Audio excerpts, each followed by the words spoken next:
Bien.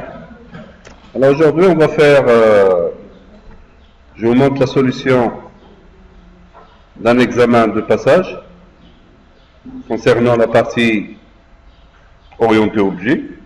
D'un examen, c'est la variante 1 de l'examen pratique de l'année 2012. Alors ça, c'est la correction de la variante 1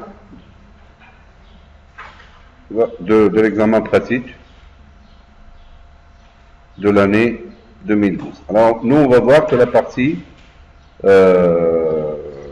orientée objet. Alors, je vais vous lire.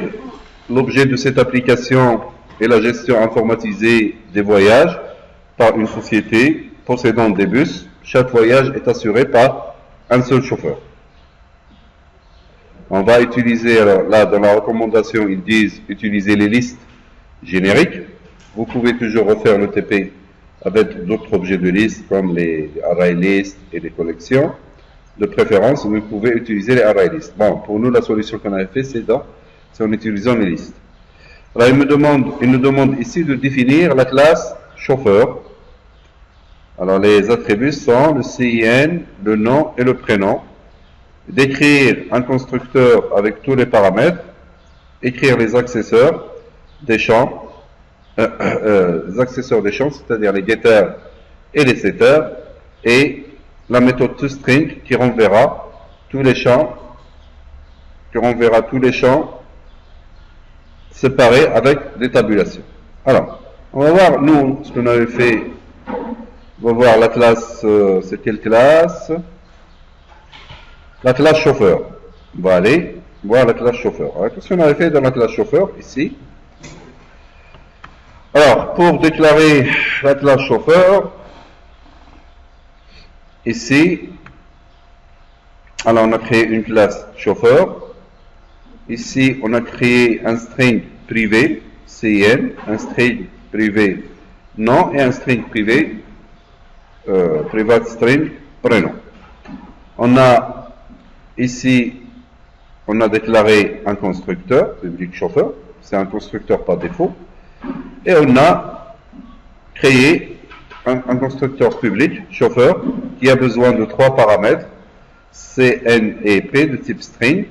Alors là, c'est des.cin, c'est pour affecter la variable C à l'attribut CIN de la classe. Là, pour les getters, public string getCIN, il retourne 10.cin. On a fait la même chose pour le setter. Pour créer un setter ici, setCIN, on lui a donné un paramètre C de type string, et on a écrit 10.cin est égal à C. On a fait pratiquement la même chose pour le nom, pour le prénom. D'accord? Maintenant, on va voir la méthode toString. Normalement, tout le monde sait faire ça. On va aller dans la méthode toString. En fait, on a fait public override string toString. En fait, qu'est-ce qu'on est en train de faire ici? On est en train de surcharger la méthode toString par défaut qui existe. Alors, pour que vous puissiez surcharger la méthode toString, là, on écrit le mot-clé override. Et cette méthode-là, en fait, c'est une fonction qui va retourner un string. Mais un string fait sur mesure. Alors, nous, dans la question ici, qu'est-ce qu'on avait fait? Là, écrire la méthode toString et on verra les champs séparés avec des tabulations. Bon, on n'a pas besoin de faire ça. Regardez. On fait return 10.cin concaténé avec un anti-slash t. Et je fais plus. Là, je suis en train de le corriger. L'anti-slash t, en fait, c'est comme si vous voulez lui dire un affichage et vous laissez un séparateur qui est la tabulation. C'est comme si vous cliquez sur, vous tapez dans Word ou dans autre, vous tapez là la touche tabulation, là où il y a les deux flèches dans les deux sens. Et puis, je vais la concaténer avec le nom.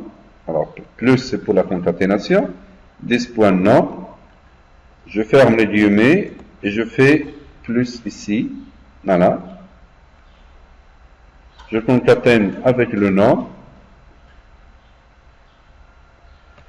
Et je concatène avec le prénom. Bon, il n'y a pas de problème puisque les trois attributs sont de type string. Je n'ai pas de problème pour l'affichage. Voilà, qu'est-ce que j'ai fait? La méthode, la redéfinition, la surcharge de la méthode toString, je fais override, je fais return. Ça, c'est l'attribut CIN. Je le concatène entre guillemets avec anti/t pour la tabulation. Et puis 10.nom, ça c'est pour afficher l'attribut nom. Je le concatène avec anti/t pour la tabulation, et puis concaténer avec des.prénom. Voilà. Alors, je passe à la question suivante. Pour la classe bus, il faut définir une classe bus dont les caractéristiques sont l'immatriculation, la marque et le type. Ça, on l'a fait. Donc, je vais aller sur la classe bus, ici. Et je définis les attributs ici, un string pour l'immatriculation, un string pour la marque et un string pour le type. Ils sont tous les trois privés. Je vais créer, après, qu'est-ce qu'il me demande ici, écrire les accesseurs des champs et écrire la méthode, écrire les constructeurs avec tous les paramètres. Ici, et la méthode toString qui renverra les informations du bus, c'est pareil avec la tabulation. C'est-à-dire que c'est les mêmes réponses qu'on aura. Regardez. Alors, moi j'ai ajouté un constructeur par défaut et un autre constructeur bus, d'accord, qui a un string pour l'immatriculation, un string M pour la marque et un string T pour le type. Et j'ai affecté de cette façon-là, c'est 10.matriculation est égal à I, 10.marque est égal à M, et 10.type est égal à T. Pour les accesseurs, c'est pratiquement la même chose. Get immatriculation, là, je retourne. Le set, j'affecte, et ainsi de suite. Pour la marque, la même chose. Et pour le type, la même chose. Alors, normalement, tout le monde devrait savoir faire ça pour les constructeurs. Pour la méthode toString, je vais enlever encore ça.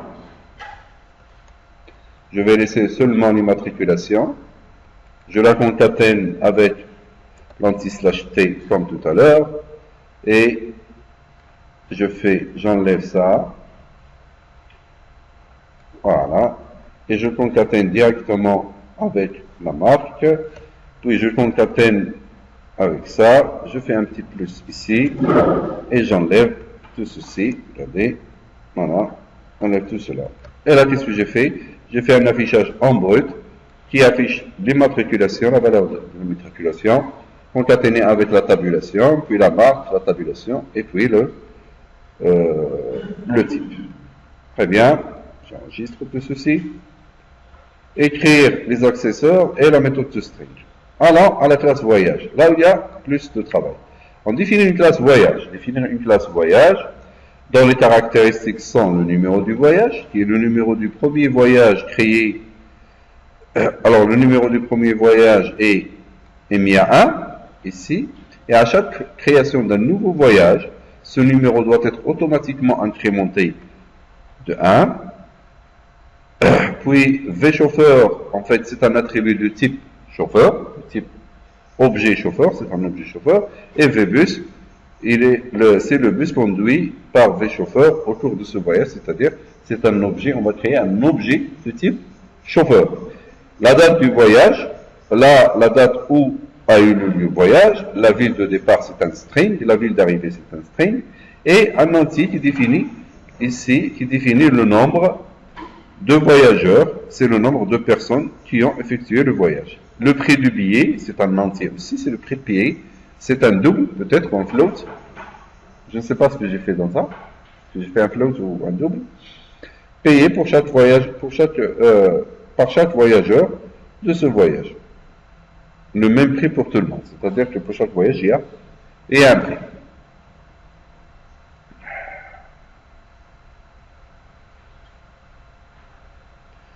Alors, je vais créer la classe voyage. Qu'est-ce que je vais faire? Qu'est-ce qu'il y a de spécial dans cette classe? Regardez. Je vais aller dans la classe voyage. dans la classe voyage. J'ai fait un numéro de voyage et ici, c'est quoi? C'est une variable que j'ai créée comme attribut et je l'ai déclarée statique. À quoi elle va me servir la variable de type statique? En fait, les variables de type statique, ce sont des variables de classe. En fait, des variables de classe, c'est-à-dire qu'ils ne changent pas de valeur, qu'ils ne s'instancient pas, d'accord, au moment de l'instanciation. Ils ne prennent pas une nouvelle valeur, c'est-à-dire ils ne s'initialisent pas au moment où j'instancie l'objet. On va voir leur utilité. Ici, le private chauffeur, il est vchauffeur de type chauffeur. Là, j'ai créé un attribut de objet, c'est un objet de type bus, il s'appelle vbus. Ici, c'est une variable date de voyage de type datetime et tous les autres. Alors celui-là, la ville, c'est un string, la ville d'arrivée, c'est un string, le prix, c'est un double, et le nombre de voyages, le nombre de voyageurs, c'est ça? C'est le nombre de voyageurs qui est un entier. Maintenant, dans l'instance, dans le constructeur, je vais faire un petit séparateur ici. Un petit séparateur.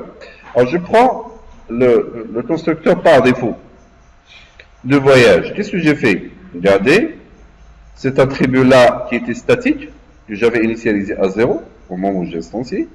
À chaque instance du voyage, qu'est-ce qu'il va faire? Il va l'incrémenter de 1.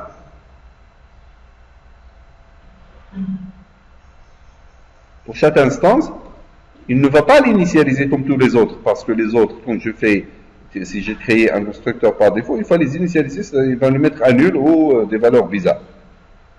Mais, comme j'ai déclaré cet attribut en tant qu'attribut statique, ici, à chaque instance de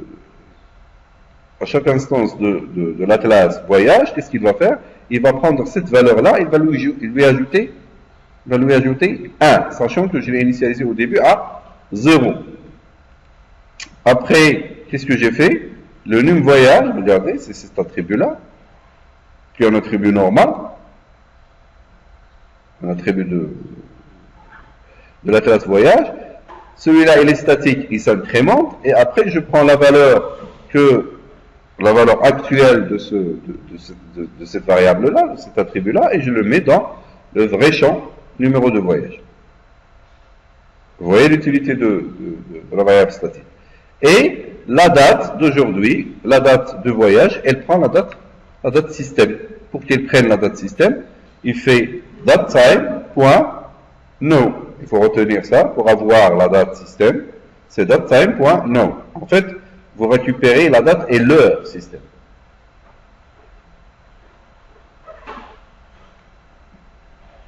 Maintenant, le constructeur renseigné. Regardez, écrire le constructeur sans aucun paramètre qui permet de définir la valeur du numéro du voyage et d'affecter la date système à la date du voyage. Ça, on l'a fait. On l'a vu. C'est celle-là, c'est cette partie-là. C'est cette partie-là. Regardez, c'est celle-là. C'est ce travail qu'on avait fait. Ce constructeur-là, il incrémente, il lui affecte la nouvelle valeur, et puis la date du voyage, elle prend la date d'aujourd'hui, la date système. Maintenant, le deuxième constructeur, on va le voir. Écrire, voilà, écrire, c'est celui-là, là c'est la question C.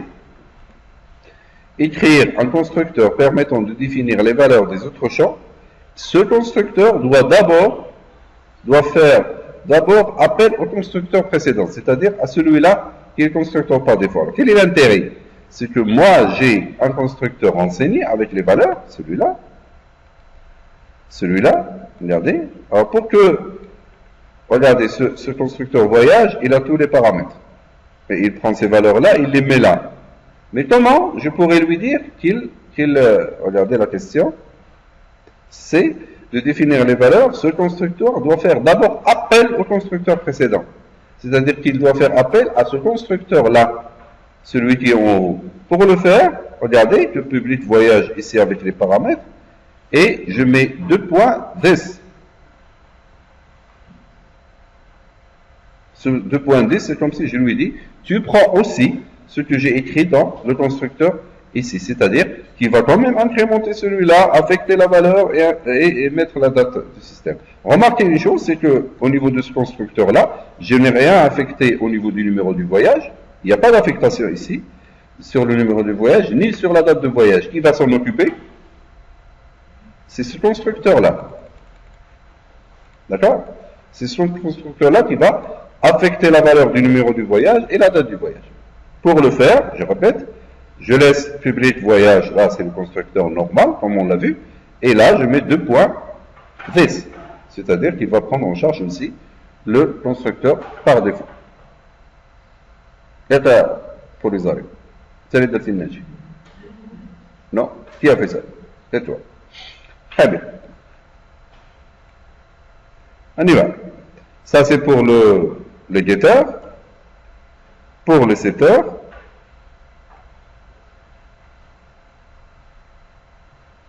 là il y a une petite erreur là. On n'a pas besoin de ça. Le numéro du voyage il s'incrémente tout seul. D'accord? Alors j'enlève ça, je n'ai pas besoin de ça. Et puis le get chauffeur, regardez le get chauffeur, il retourne à un objet de type chauffeur. Et le set chauffeur, regardez, il doit contenir comme paramètre un objet de type chauffeur. La même chose pour le bus, il me retourne un objet bus. Et pour l'affectation, pour le setter, il fait un set avec un objet bus. Pour le get date, il retourne la date. Il n'y a pas de set date parce qu'il est affecté automatiquement avec la date d'aujourd'hui. Il est affecté directement avec le constructeur par défaut. Pour le getVille, la même chose. Et pour le setVille, la même chose. Le getPrix. Et puis ici, qu'est-ce que j'ai fait? Là, c'est pas un constructeur. En fait, c'est pas un setter. Je vais voir. Si. Ça aussi, c'est le prix, c'est ça? C'est le prix et le nombre. Là c'est une méthode. Voilà. Je la laisse tranquille pour le moment. On va en parler tout à l'heure. On y va. Alors, qu'est-ce que j'ai fait? J'ai créé un constructeur. J'ai créé un constructeur permettant de définir les valeurs des autres champs. Ce constructeur doit faire appel au constructeur précédent, ça on l'a fait, avec les 2.10. Et puis, écrire des accessoires, on l'a fait. Et créer une méthode toString qui renverra le numéro du voyage, la date du voyage, la date séparée, d'arrivée, et la recette du voyage. La recette du voyage ici, il me dit que la recette du voyage égale le nombre de voyageurs fois le prix du billet. Alors, qu'est-ce qu'on a fait ici? On a créé une fonction de type double qui me retourne la recette du voyage, sachant que je suis obligé de le faire en double puisque le calcul se fait avec des variables de type double. Alors je fais double recette du voyage, ça c'est une variable, et là recette voyage, qu'est-ce que j'ai fait? J'ai fait nombre V fois le prix B, c'est-à-dire qu'il va prendre le nombre de, ici j'écrirai 10 point ça, fois, pour que je sache que c'est des attributs qui viennent de la classe elle-même, point le prix. Et je retourne cette valeur-là. La méthode toString, finalement, qu'est-ce qu'il va faire? Il va afficher le numéro, le nom du chauffeur, regardez. Alors, le numéro du voyage, la date du voyage, et ici, qu'est-ce qu'il doit me retourner? Ici, qu'est-ce qu'il va me retourner? Il va me retourner, là, le nom du chauffeur. C'est-à-dire, je vais accéder à l'objet chauffeur, qui est vChauffeur, et j'accède par le getter de l'objet chauffeur. Pour que je puisse afficher le nom de ce chauffeur-là. Il faut que j'utilise le getter de la classe chauffeur. Après, je prends de la même chose, je prends le getter de l'objet chauffeur, qui est vChauffeur ici comme attribut, et je prends la matriculation, c'est quoi? C'est 10.bus, VBus, c'est l'objet bus qui a été affecté au voyage. Et j'utilise le getter getImmatriculation pour que je puisse accéder à l'immatriculation de l'objet bus à l'intérieur de la classe voyage. Après, la même chose, je fais getMark pour la marque. La ville, c'est normal. Et ici, j'affecte 10.recette voyage. D'ailleurs, il retourne un double. Hein, il retourne un double. Je fais un point toString. Comme ça, je suis correct dans ma tête. Parce que même s'il va l'accepter, il va l'afficher ici. Vous savez, .NET, il ne fait pas attention à tout ça, mais dans notre langage, il faut le transformer pour que vous puissiez le concaténer. Il faut toujours le transformer en un string. Comme ça, il va le concaténer.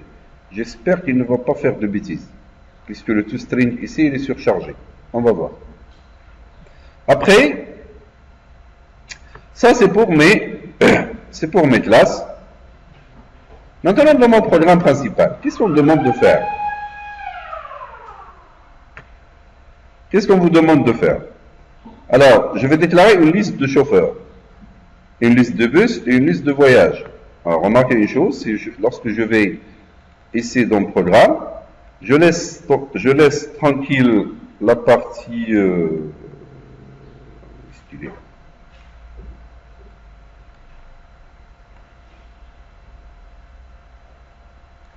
ici, dans la classe programme, avant même ici, je vais monter un peu. Le main qu'il y a dans le programme, regardez, où est-ce qu'il est? Le main qu'il y a dans le programme, il est là. Ça, c'est ce que vous allez trouver au milieu du programme principal. Vous le laissez tranquille. Et on a besoin de pas mal de choses avant qu'on puisse faire ça. Alors, j'ai besoin de listes. Je déclare les listes juste après classe programme. D'accord? Là, je déclare une liste public list chauffeur LC égale à new list chauffeur. J'ai déclaré une liste de bus et j'ai déclaré ici une liste de voyages. D'accord? Dans la question qui suit, il me demande d'ajouter une méthode. D'accord? Alors ces méthodes-là, ce sont des méthodes de la classe programme. C'est-à-dire que j'ai 3 attributs de type liste et les autres, c'est des méthodes que je vais utiliser. Ajouter une méthode rechercher chauffeur qui cherche un chauffeur par son CIN. S'il est trouvé, il retourne l'objet chauffeur, ici, correspondant à la liste des chauffeurs, sinon il me retourne un nul. Finalement, qu'est-ce que j'ai fait? J'ai pas fait grand-chose, regardez. Rechercher, je lui donne un string CIN et j'ai utilisé la boucle for each. Alors, je fais un for each, chauffeur, ça c'est le type, ça c'est le nom de la variable, in, LC c'est quoi? C'est la liste des chauffeurs. D'accord? Et je lui dis si c.getCin est égal à ce que tu es en train de chercher ici, tu me retournes l'objet lui-même, puisque C c'est un objet de type chauffeur. Sinon, regardez, le for each, il est là jusqu'à ici. S'il le trouve, il va faire return, c'est-à-dire qu'il va passer là. S'il fait toute la boucle for each, il ne le trouve pas. Il va me retourner ici un nul. Faites attention à ce que le return nul, celui-là, il soit à l'extérieur de la boucle for each. C'est-à-dire qu'il a fait tous les tours, il ne l'a pas trouvé. Il me demande de faire la même chose ici, recherche bus. J'ai fait la même pratique. Ici, je lui ai donné un matricule et j'ai cherché dans la liste des bus. Et là, s'il le trouve, il le retourne, sinon il retourne un nul. Pour la recherche du voyage, regardez, alors ça c'est pour rechercher chauffeur, là pour recherche bus. Pour la recherche du voyage, regardez, ajouter une méthode recherche voyage qui cherche un voyage par son numéro. S'il le trouve, il retourne l'indice. Maintenant, il ne me retourne pas un objet, il va me retourner l'indice correspondant dans la liste des voyages. Sinon, il retourne une valeur -1. Je suis obligé ici de ne pas utiliser la boucle for each, mais d'utiliser la boucle for, parce que j'ai besoin de l'indice correspondant. Alors, j'y vais. Recherche voyage, j'ai fait une boucle de 0 jusqu'à la fin de la liste. Comment je trouve le nombre d'éléments de la liste? C'est le nom de la liste point count. Il me retourne le nombre d'éléments de la liste. Je lui ai dit pour i égale à 0 jusqu'à ici inférieur à lv.count. Ça c'est le. Si je fais lv de i, c'est quoi le lv de i? C'est l'élément de la liste des voyages. Point getNum v, puisque c'est un objet, un élément de la liste voyage, c'est un objet de type voyage. Automatiquement, si je veux récupérer son numéro, je dois utiliser son getter, ici. Est égal à la valeur que je suis en train de chercher. Il me retourne quoi? Il retourne le i sur lequel il est. Maintenant, s'il a fait le tour de là à là, lorsque j'aurai fini de la boucle for, et il ne l'a pas trouvé, c'est-à-dire qu'il n'a jamais passé par return, là, il me retourne un moins 1. Alors, le dernier return, il faut que vous le mettez obligatoirement à l'extérieur de la boucle. Parce que s'il tombe dessus, normalement, le return, il va le faire sortir de la fonction. Automatiquement, il ne passera pas par ici. Mais s'il n'y a pas de return, ça veut dire qu'il va atteindre cette ligne de code et il va me retourner le moins 1. Je vais voir la question qui suit. Ici, ajouté par le code, en mode conception, 3 chauffeurs. Ça, c'est simple. C'est-à-dire que je vais instancier là. J'ai terminé avec mes petites méthodes. Je passe au programme principal, c'est la méthode mine. À l'intérieur, qu'est-ce que j'ai fait? En fait, j'ai instancié un objet programme. On va voir comment on pourrait l'utiliser. Après, j'ai instancié un objet C. En fait, qu'est-ce que j'ai instancié ici? J'ai instancié la classe elle-même, regardez. La classe là, regardez, ici de là.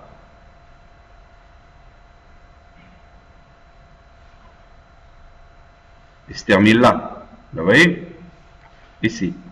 Mais à l'intérieur, il y a une méthode. Ça, c'est une méthode, en fait. Le mine, c'est une méthode. Regardez. C'est une méthode statique de la classe. C'est un void. J'ai instancié un objet chauffeur et je l'ai rempli. Là, j'ai utilisé le constructeur enseigné. Après, j'ai pris le bus. D'accord? Je l'ai instancié. Maintenant, ici, le voyage, qu'est-ce que j'ai fait? Il a besoin d'un objet chauffeur. Moi, qu'est-ce que j'ai fait? Au lieu de renseigner un chauffeur et de le mettre, j'ai utilisé le C1 que j'avais instancié et rempli. Et ici, j'ai utilisé le B1 qui est le bus que j'avais instancié et rempli. J'ai pas fait la même chose ici. Pour ajouter dans la liste, ici, vous voyez, pour ajouter dans la liste soit les chauffeurs, soit les bus, soit là, j'ai instancié l'objet P de type programme, as new programme, et là, j'ai fait P.lc pour que je puisse accéder à la liste des chauffeurs dans ce programme-là. Il faut que j'instancie l'objet pour que je puisse y accéder, et j'ai fait P.lc.add. Ça, c'est la liste, ça, c'est l'objet programme sur lequel je suis en train de travailler, et là, j'ai mis l'objet chauffeur.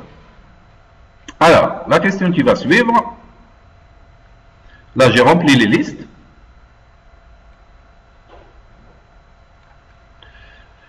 Les 3 listes de bus, ajouter les 2 voyages, ça je l'ai fait. Alors, concevoir un menu en prenant en compte. Alors, si je veux ajouter un bus, je mets un, ajouter un voyage, je mets un, et ainsi de suite. On va voir comment on l'a fait. Alors, pour le menu, là, c'est un console.writeLine, ça c'est juste pour l'affichage, et c'est des affichages, ça veut dire qu'il va taper 1 s'il veut ajouter, s'il va taper 2 s'il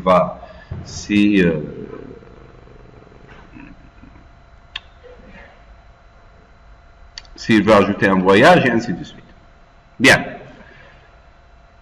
J'ai créé une variable ici, de type quoi? De type int, pour qu'il tape 1, 2 ou 3 ou 5, ou 4. Il va la récupérer ici. Regardez, c'est int.parse. Pourquoi on l'a parsé en entier? Parce que lorsque je récupère une valeur saisie au clavier, je ne sais pas de quel type elle est. Automatiquement, pour que je puisse l'affecter à une variable A de type entier, il faudrait que je la parse. Pour que je puisse la transformer en un entier, je fais int.parse et là je récupère le readline. Readline, c'est-à-dire que je récupère ce qu'il a écrit. Et là je fais un switch sur le A. D'accord? S'il écrit 1, qu'est-ce que je vais lui dire? Je vais lui demander l'immatriculation. Je la lis. Qu'est-ce que j'ai fait ici? J'ai testé. Je ne veux pas ajouter un élément, un bus, c'est ça? Le bus? Le chauffeur? Le bus. Je ne veux pas ajouter un bus qui existe, dont le matricule existe déjà. Alors j'utilise quoi? Je lui dis si P.recherche bus de immatriculation, celle que j'avais récupérée, est égal à nul. Si elle retourne nul, ça veut dire qu'il n'existe pas. Alors là, qu'est-ce que je fais? Je déclare un nouveau bus et je commence à lui demander la marque, le type et ainsi de suite. Et je les affecte ici avec les setters et je sors. Si il veut la partie 2, qu'est-ce qu'il fait? Je suis en train de dire des bêtises. C'est ça. Le case 2, ça veut dire qu'il veut insérer, ajouter un nouveau chauffeur. Je fais la même chose. Je lui demande pas l'immatriculation, mais le CIN, c'est ça?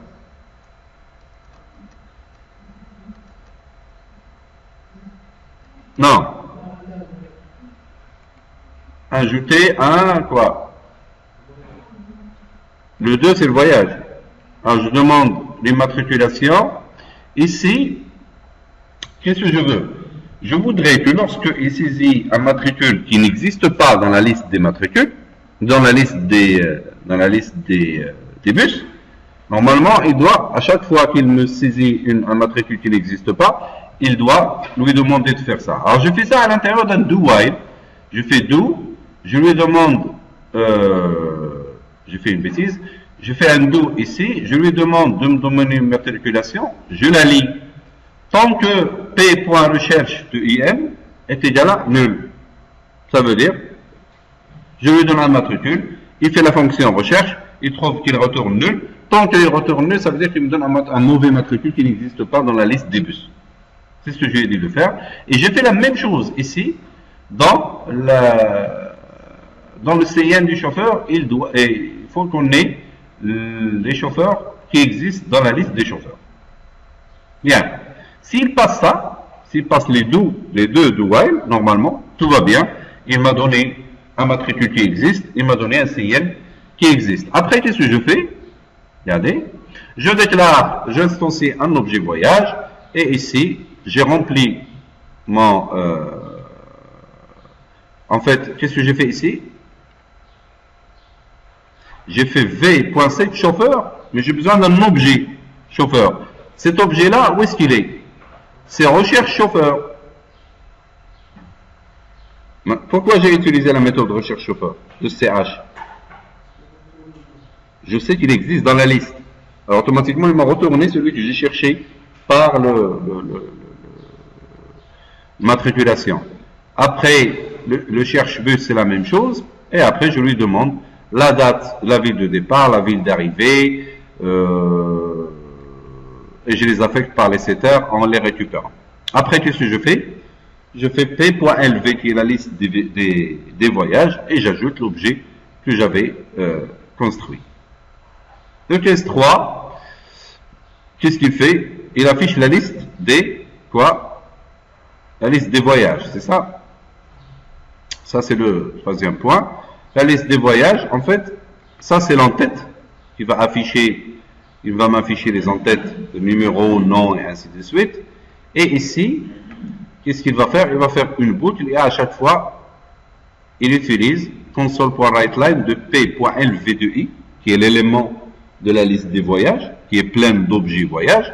.toString, en fait, je suis en train d'utiliser la méthode toString que j'avais surchargée auparavant, qui permet d'afficher le nom, le chauffeur, le nom du chauffeur et ainsi de suite, toutes les informations que j'avais fait ici dans le voyage. C'est celui-là que je suis en train, cette méthode-là que je suis en train d'utiliser.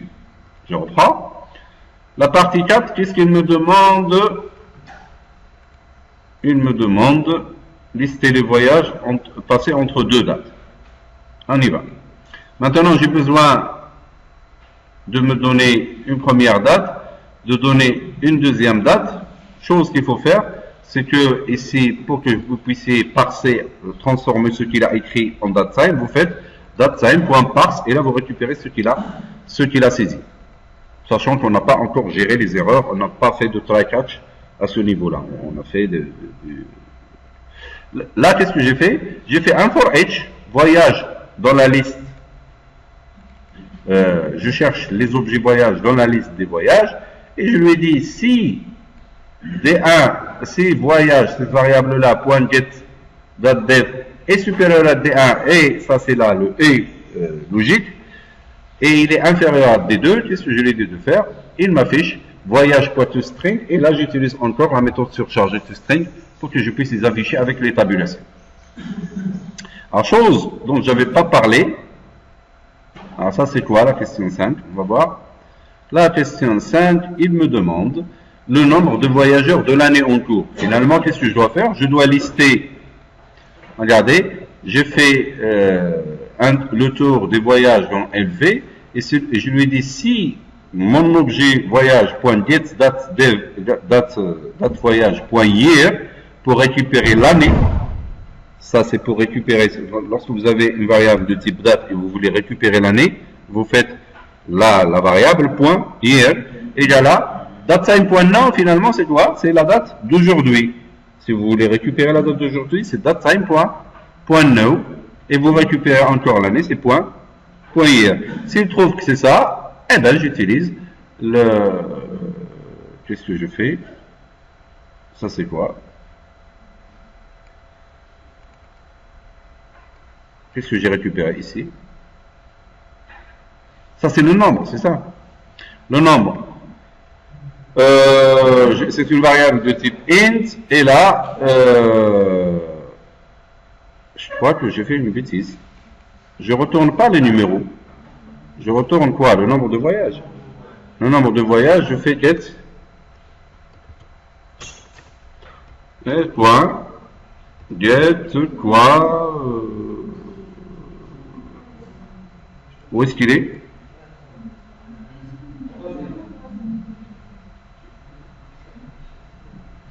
Voilà, c'est celui-là que je dois récupérer pour qu'il me retourne le nombre de voyageurs. C'est ça? Nombre de voyageurs.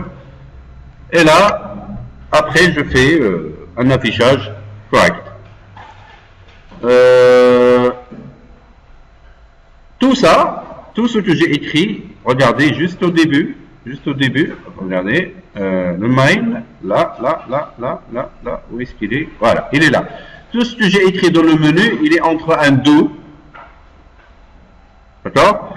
Jusqu'à ici, juste en bas, lorsque j'avais terminé les affichages, et je fais console.write, voulez-vous continuer?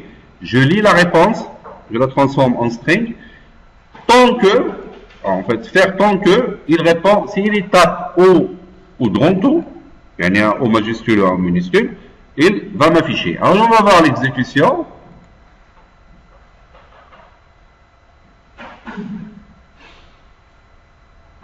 Voilà, regardez le menu, ajouter un bus, ajouter un voyage, et ainsi de suite. Si je tape 1, par exemple, ici, regardez, là, il veut me donner l'immatriculation. Je fais une immatriculation n'importe laquelle. La marque, je fais n'importe quoi. Le type, je fais n'importe quoi. Voulez-vous continuer? Là, je fais O. Il me retourne le menu encore une fois. Alors, si vous écrivez ce programme et vous le testez, normalement, par exemple, si je fais 3, par exemple, ici, si je tape 3, là, il va me lister tous les listes, la liste de tous mes, la liste de tous mes quoi, le 3, tous les voyages. Si je veux lister, si vous voulez continuer, je fais O, et là, je fais 4. Donner la première date, je fais par exemple le 01 05 2016 par exemple. Oh, j'ai écrit des bêtises. 2016. Si je tape 2, le 05 05 2016, moi je sais que je les ai enlevés. Regardez qu'il m'affiche là la liste entre les deux dates. Voilà. C'est tout pour cet examen-là.